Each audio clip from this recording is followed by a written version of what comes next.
So I mean, that's a good thing to get into now as well, because have you expanded the gym or started up again? We are expanding it. So we've been in business for 8 years, and it was a very small space to begin with. But it was, crawl before you walk and walk before you run. And you just didn't know. You were open up hometown. We opened the same time Planet Fitness did, even though we're not the same. But we just outgrew it many, many years ago. And the opportunity arose when another tenant in the plaza that we were located had left. And it almost gained us close to about double the size. And just the opportunity that we have in front of us, we just can't pass it up.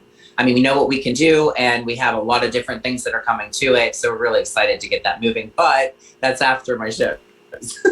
After your... Yeah, I got to compete first. So I'm going to try to do these first 2 pro shows. Goal is to in between expand and move, and then get ready for the Olympia. Well, this is the thing, though, isn't it? Because and it's one of the things. Like I said, when I follow you on social media, you're very good at posting up what you do.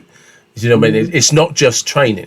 It's like, oh, by the way, behind the scenes it's this, by the way. And I remember about 4 weeks ago or something, you said you posted up contracts being signed, and I don't think people realise just how busy you and your fiance are. Mm-hmm. Yeah, it's hard to make people understand that, and I don't want to. I don't want to make it seem like my life is extremely busy, but it's juggling it. It's balance, being able to figure out how to do it, because I'm one person wearing 20 hats.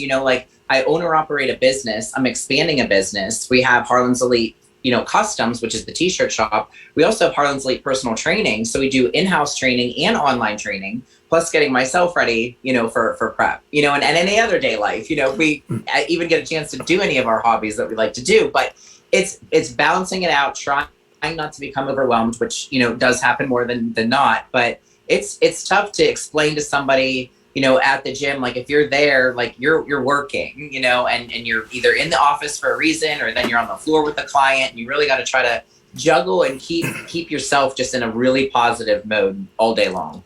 So along the way, what have you learned that enables that to happen? I think, just a lot of it's just discipline, you know what I mean? And a vision, because if you don't have a vision, or you don't have a clear path of how you want this to unfold, it's never going to happen, and if you don't already see it happening, if when we walked into this other location and I just looked, I was like, this is the gym, I know where this is going to go. You can already see it. So then it's just putting all the pieces together and then just, applying them. But it's basically just discipline and knowing what you want out of anything in life. Because that's, like I said, one of the things I always like to do in these podcasts is, especially when I talk to people like yourself, is trying to help other people understand that there is actually a blueprint that you can follow. It's just a matter of, like you said, discipline and consistency. And you said something interesting there about when you went to the premises, you're like, no, this is our gym.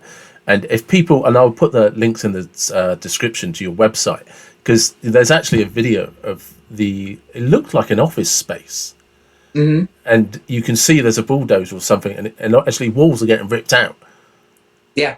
We actually, on our website, we have the initiative tear down of the location that we were at now, and we did put that up for everybody to see, because that literally, I will tell you right now, that was built hands-on, all of us, all by ourselves. I've spackled, I've laid floor, we hung lights. Everything that was in that gym we did, but it made me enjoy it more, you know what I mean? And somebody didn't do it for me. Now this one might be a different story, because I don't know if I want to do it again, but it was just showing people where we came from, because it was for a year, my fiance and I didn't work. We left one of the other facilities that we were taking over and literally just dumped everything we could into this, building. And there's been times, in the middle of the night where we would have everything torn down and we'd be sitting in the chairs in the dark, wondering if we could keep going, are we going to hit another roadblock, but it was constantly keep doing it. So this new expansion, I want to do the same. I want to document the whole thing. And I kind of almost want to make a blueprint to show people what it takes to actually build a gym. Because a lot of people think that you just find a building and you throw equipment in. There is so much more backbone work that a lot of people don't even understand, which can be applied to any type of business.